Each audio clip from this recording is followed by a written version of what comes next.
ती कपड्यांची बॅग आहे तर मग उघडून दाखवा असं म्हणत संजय राऊतांनी संजय शिरसाटांना थेट आव्हान दिले।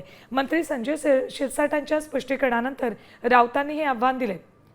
मी विरोधी पक्षाचा नेता आहे, सरकारचा दलाल नाही, अशा अनेक नोटीस आम्हाला येत असतात आणि असे खटले आम्ही लढतो असंही संजय राऊत म्हणाले।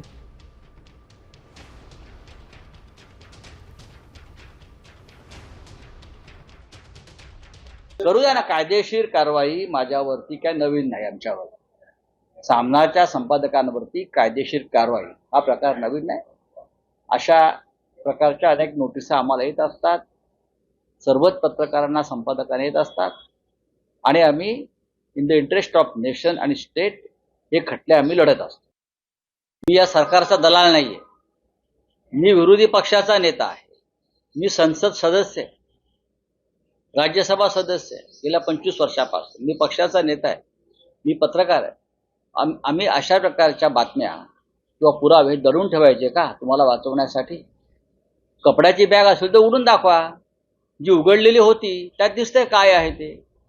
माझं संजय शिरसाट यांच्याशी व्यक्तिगत भांडण नाही, जे समोर आलं ते दाखवणं हे माझं पत्रकार म्हणून आणि विरोधी पक्षाचा नेता म्हणून माझं कर्तव्य आहे आणि हा अधिकार मला संविधानाने दिलेला आहे। आता isakal.com आहे देशातील नंबर 1 ची मराठी न्यूज वेबसाईट। प्रत्येक अपडेटसाठी isakal.com ला नक्की भेट द्या।